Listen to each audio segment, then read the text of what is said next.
আমার বিশ্বাস আমাদের মানে স্বরাষ্ট্র মন্ত্রণালয় থেকে উদ্যোগ নেওয়া হবে যাতে মানে কেউ অতি উৎসাহিত হয়ে গ্রেফতার না করতে যায়, বুঝছেন না? জাতীয় দলের বাংলাদেশ চ্যাম্পিয়ন হয়েছিল সাব গেমসে, তার চ্যাম্পিয়নশিপে গ্রেফতার করেছে, মামলা গ্রেফতার, দিনের পর দিন জামিন রিজেক্ট করেছে।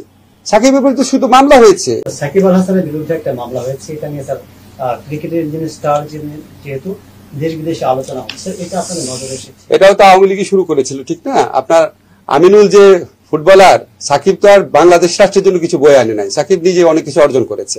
আমিনুল তো বাংলাদেশ রাষ্ট্রের জন্য পুরস্কার বয়ে এনেছিল না? জাতীয় দলের ক্যাপ্টেন ছিল। আমিনুলকে যেইভাবে অত্যাচার করা হয়েছে তখন কি আপনারা প্রশ্ন করেছিলেন?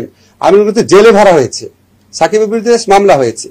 তারপরেও আমরা, এটা পুলিশ প্রশাসনের ব্যাপার, আমরা যতটুকু বলার চেষ্টা করেছি। মামলা হওয়া বা এফআইআর হওয়া মানে তো গ্রেফতার না। আমার বিশ্বাস আমাদের মানে স্বরাষ্ট্র মন্ত্রণালয় থেকে উদ্যোগ নেওয়া হবে যাতে মানে কেউ অতি উৎসাহিত হয়ে গ্রেফতার না করতে যায়, বুঝছেন না? আর মানে আপনি যে কম্পারেটিভ ফিচার যতগুলো আপনারা প্রশ্ন করেছেন, সবকিছুর জন্মদাতা হচ্ছে আওয়ামী লীগ। আমি কি বাড়িয়ে বলছি?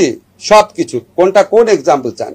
এবং তারা এমন একটা পর্যায়ে, আপনারা তো জানেন যে every action has some reaction, না? ইকুয়াল রিয়াকশন বলে কিছু রিয়াকশন হয়, সেটা আমরা পছন্দ করি না, কিন্তু এই রিয়ালিটিটা তো বুঝতে হয় যে এটা তো আউট অফ দ্য ব্লু আসে নাই।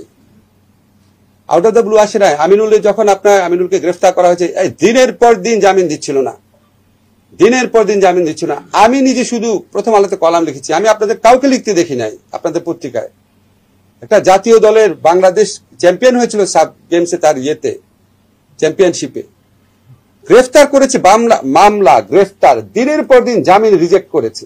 সাকিবের বিরুদ্ধে শুধু মামলা হয়েছে এবং আমি আশা করি সাকিব গ্রেফতার হবে না। এবং আমাদের পুলিশ বাহিনীকে আমি যতদূর জানি এরকম একটা ইনস্ট্রাকশন দেওয়া আছে যে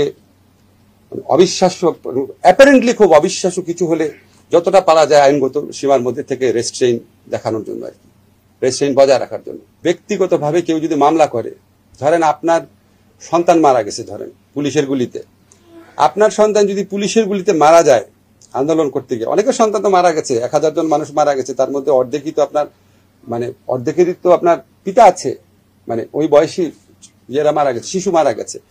এখন আপনারা যদি ওই সময় ফুটেজ দেখেন, আপনার পিতার সন্তান যদি মারা যায়, আপনি কি শুধু মানে কে মেরেছে ওই এলাকার পুলিশকে দিবেন মামলা? আপনার তো তখন মনে হবে যে আপনি তো দেখেছেন আমাদের সাবেক প্রধানমন্ত্রী কি বলেছেন, ওবায়দুল কাদের সাহেব কি বলেছেন, স্বরাষ্ট্রমন্ত্রী কি বলেছেন, দীপুমণি উনি কি বলেছেন, নওফেল কি বলেছেন, আরাফাত কি বলেছেন, আপনার মনে পড়বে না? এখন আপনি যদি ওনাদের বিরুদ্ধে মামলা দেন, রাষ্ট্রের কোনো অধিকার নাই আপনাকে মামলা করার, আপনি মামলা করতে পারবেন না বলার। আমার একটাই করণীয় আছে, আমাদের পুলিশের কাছে মামলা হলে পুলিশ তদন্ত করবে, তদন্ত করে সুস্পষ্ট তথ্য না পেলে পুলিশ ডিসচার্জ করে দিবে। আদালতে যদি মামলা দেয়, আদালত তদন্তপূর্বক এফআইআর নিতে বলবে।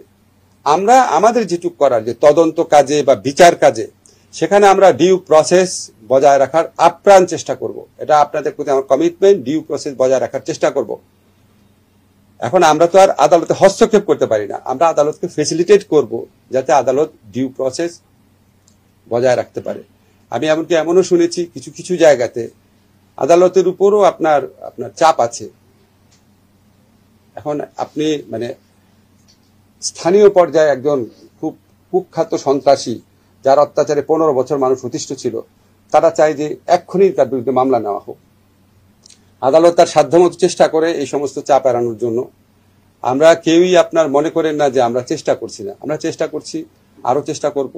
এগুলি সমর্থনীয় না, জেনারেলি এগুলি সমর্থনীয় না।